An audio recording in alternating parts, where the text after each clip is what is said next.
ఇదే రేవంత్ రెడ్డి గారిని నేను అడుగుతున్నా, మీరు ఈ బీఆర్ఎస్ గవర్నమెంట్ అధికారంలో ఉన్నప్పుడు ఒక లంగా పని చేసి బీఆర్ఎస్ గవర్నమెంట్ అధికారంలో ఉన్నప్పుడు ఓటుకు నోటు కేసులో మీరు దొరికి చేసిన లంగా పనికి పోలీసులు అరెస్ట్ చేయడానికి మీ ఇంట్లోకి వస్తే ఎవర్రా మా ఇంట్లోకి వచ్చింది, లోపలికి వచ్చి అరెస్ట్ చేసే దమ్ము మీకాడిదిరా, ఎందుకు వచ్చారు, ఒక్కొక్కరిని ముడ్డి మీద్దంతా అన్నారు.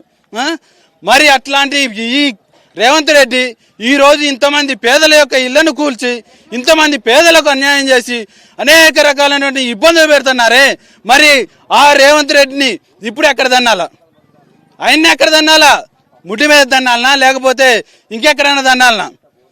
అంటే ఈయనకు జరిగితే ఒక అన్యాయం, పేదలకు జరిగితే ఇంకో అన్యాయమా? అదే విధంగా కనీసం పోలీసుల్ని నెట్టడమో లేకపోతే ఇంకోటి ఏదో చేయలేదు, రాకుండా అడ్డుకోవడం తప్ప ఇంకే రకమైనటువంటి చర్యలు తీసుకోలేదు. అయినా కానీ అది అమానుషంగా ఇంతమంది పేదల యొక్క కష్టార్జితంతో కట్టుకున్న ఇళ్ళని నేలమట్టం చేసినటువంటి ఈ ప్రభుత్వం మళ్ళీ ఇంకోసారి అధికారంలోకి రాకూడదు, రాదు కూడా.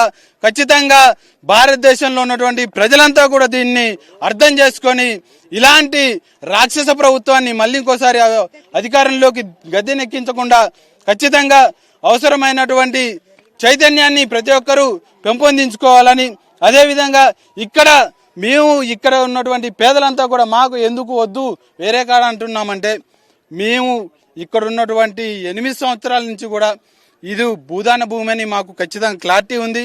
బోర్డు నుంచి మాకు అన్ని రకాలైనటువంటి అన్నీ ఉన్నాయి. ఇగోండి ఆర్డర్స్, 6 రకాల ఆర్డర్స్ తోటి హైకోర్టు మాకు అన్ని ఫేవర్గా ఇచ్చిన ఆర్డర్స్ ఉన్నాయి. నాట్ టు డెమాలేషన్, వాటర్ ఇవ్వమని, కరెంట్ ఇవ్వమని, నాట్ టు ఎంటర్ఫేర్. అదేవిధంగా ఉన్నటువంటి 30 ఎకరాలే కాకుండా పక్కన ఉన్నటువంటి ఇంకో 30 ఎకరాల్లో కూడా స్టే ఉంది. అంటే ఇన్ని ఆర్డర్లు ఉన్నా కానీ లెక్క చేయకుండా ఇక్కడ ఉన్నటువంటి పేరుకి మా జిల్లాకి మంత్రులు ఉన్నారని చెప్పుకోవడమే కానీ ఉన్న మంత్రులంతా కూడా ఏంటంటే పేదల కడుపు కొట్టి పేదల యొక్క కష్టార్జితాన్ని దోచుకొని పేదల యొక్క భూమిని ఆక్రమించాలనే ఉద్దేశంతో ఈ తుమ్మల కానివ్వండి, ఈ ఉన్నటువంటి శ్రీనివాసరెడ్డి కానివ్వండి, ఉప ముఖ్యమంత్రి బట్టి విక్రమార్క కానివ్వండి, ఏం చేస్తున్నారు, అడిగితే మాకు సంబంధం లేదనే పేరుతోటి ఖచ్చితంగా 3 మంత్రుల హస్తం ఉంది. దాంతోపాటు రేవంత్ రెడ్డి కూడా సహకారం ఉంది. ఎందుకంటే ఈ ప్రభుత్వమే బుల్డోజర్ ప్రభుత్వం కాబట్టి బుల్డోజర్లతోటి ప్రజలను కూలదోసి పెత్తందారులకు భూములు అప్పచెప్పేటువంటి ప్రభుత్వం ఇప్పుడు మన తెలంగాణలో నడుస్తుంది.